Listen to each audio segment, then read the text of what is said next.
Et puis la coalition citoyenne pour le Congo et la dynamique de femmes candidates en guerre contre la marginalisation de la femme en République démocratique du Congo. Elles ont lancé une pétition en vue de garantir la présence de femmes sur la liste des candidats pour les élections en RDC. Une pétition qui récolte à ces jours plus de 300 signatures. On en parle avec Rachel Mavitidi à Fimoussungay. Cette démarche de la coalition citoyenne pour le Congo et la dynamique de femmes candidates vise à corriger les injustices subies par les femmes au fil des processus électoraux précédents. Pour elle, la loi électorale actuelle doit régler la question de la représentativité de femmes. Vous savez que dans la loi électorale précédente, en 2017, il avait été dit que la présence des femmes sur les listes des candidats était souhaitable, recommandable, mais que l'absence des femmes sur les listes des candidates n'était pas motif d'invalidité d'une liste électorale. Et nous avons estimé que ça, c'est une injustice politique, dans la mesure où, dans nos partis politiques, dans nos mouvements, ce sont des femmes qui militent aux côtés de leurs camarades hommes, et les femmes donnent beaucoup de sacrifices au sein de différents mouvements. Et qu'il est tout à fait inacceptable que lorsqu'il s'agisse du partage des opportunités, surtout politiques, que ces femmes soient marginalisées. C'est dans cet état d'esprit que nous avions lancé cette pétition avec la DINAFEC, qui a déjà récolté aujourd'hui plus de 300 signatures avec des éminentes personnalités de ces pays qui ont signé cette pétition pour dire qu'il faut corriger cette injustice, s'assurer que les femmes ont leur place sur les listes des candidats qui soient garantis par cette loi et que la Cour constitutionnelle fasse aussi son travail, la commission électorale, pour s'assurer que cette loi électorale soit respectée. Le lancement de la dite pétition est entouré d'une série d'actions dont les sit-ins des 10 jours au siège du Parlement. Un mouvement qui s'étendra aussi dans les provinces et ne prendra fin qu'à la proclamation de la loi électorale, question de s'assurer que toutes leurs recommandations soient prises en compte.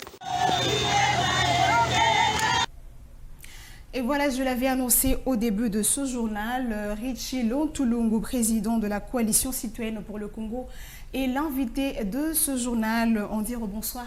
Bonsoir. Comment allez-vous? Nous allons bien, merci. Alors nous venons de suivre cet élément. Vous avez lancé, je pense, depuis le 16 mai, une pétition qui vise à garantir la présence de femmes aux élections prochaines. Déjà, quelles sont vos motivations par rapport à cette pétition? Bon, vous savez, la Constitution congolaise, dans son article 14, dit que l'État doit prendre des mesures nécessaires pour garantir la parité au niveau de toutes les institutions en RDC. Ça signifie la représentativité homme-femme.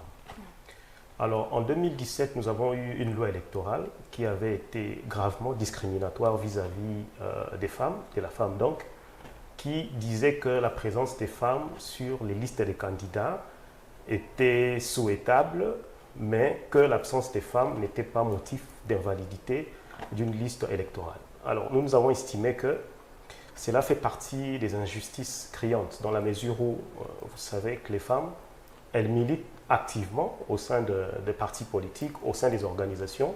Et nous pensons d'ailleurs que la RDC, dans la sous-région des Grands Lacs, est ce pays où les femmes militent les plus. Mais pourquoi, lorsqu'il s'agit d'aller aux élections, on doit avoir une telle discrimination entre hommes et femmes? Et nous avons pensé aussi que la politique internationale aujourd'hui, elle encourage la promotion de la femme. Et vous avez beaucoup de pays au niveau de la région qui ont évolué, des femmes qui occupent des grandes positions aujourd'hui. Si vous faites le même examen au niveau de la RDC, vous vous rendrez compte que nos femmes n'évoluent pas beaucoup à l'international. Cela est dû notamment aux politiques que nous appliquons ici au niveau interne qui ne favorisent pas cette émergence des femmes. Et nous croyons que la loi électorale est un des instruments majeurs pour promouvoir les femmes congolaises.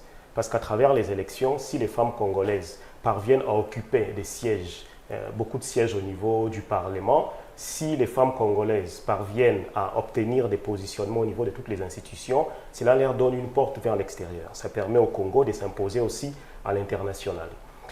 Nous avons lancé cette pétition justement à l'endroit de l'Assemblée nationale, du Parlement, à l'endroit de la présidence de la République, à l'endroit de la Cour constitutionnelle et de la Commission électorale, à l'endroit du peuple aussi, pour s'assurer que cette fois-ci, nous avons une loi électorale qui garantit au minimum la présence des femmes sur les listes des candidats. Nous voulons que cet alinéa, l'alinéa 2 donc, de la loi électorale en pleine révision de 2017, que cet alinéa soit élagué pour rendre la présence des femmes sur les listes des candidats obligatoire.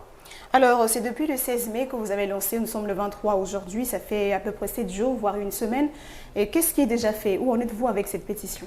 Oui, vous savez, la pétition, elle cumule aujourd'hui plus de 400 signatures. Et comme vous l'aviez déjà signalé au niveau de l'élément précédent, ce sont des éminentes personnalités de ce pays qui ont signé cette pétition pour dire que c'est une question qui mobilise les Congolais au plus haut niveau. Et par là, on peut dire que les choses vont bon train. La pétition s'est fait accompagner justement aussi d'autres mesures telles que le sit-in. Nous avions introduit à partir du 18 de sit-in qui vont durer 10 jours. Vous savez que la commission PAJ de l'Assemblée nationale est en pleine séance de travail qui va durer 10 jours justement.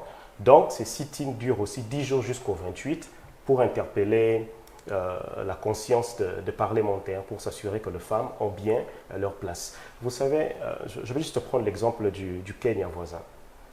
Vous voyez qu'au Kenya, en 2010, ces débats que nous avons aujourd'hui, le Kenya ont eu ces mêmes débats. Ils se sont rendus compte que leur pays était de loin en arrière par rapport à d'autres pays. Alors ils ont modifié la constitution kenyane en 2010 au niveau de l'article 27.8 de la constitution pour dire que toute assemblée législative ou dans tous les postes nominatifs, un même genre ou les personnes du même sexe ne peuvent pas occuper plus de 2 tiers de sièges.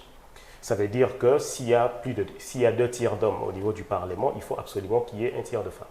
S'il y a 2 tiers de femmes au niveau du Parlement ou au sein du gouvernement, il faut qu'il y ait 1 tiers d'hommes. Donc ce sont des discriminations positives qu'ils ont introduites pour s'assurer que les femmes sont bien représentées. Et depuis que nous avons, juste pour revenir au sit-in, depuis que nous avions lancé ces sit-in, vous avez vu à travers les images que la mobilisation, elle est élevée au fur et à mesure. Ce sont des Congolais, des hommes comme des femmes qui descendent dans la rue pour s'assurer que cette fois-ci, nous avons une loi électorale qui permet à ces pays de progresser.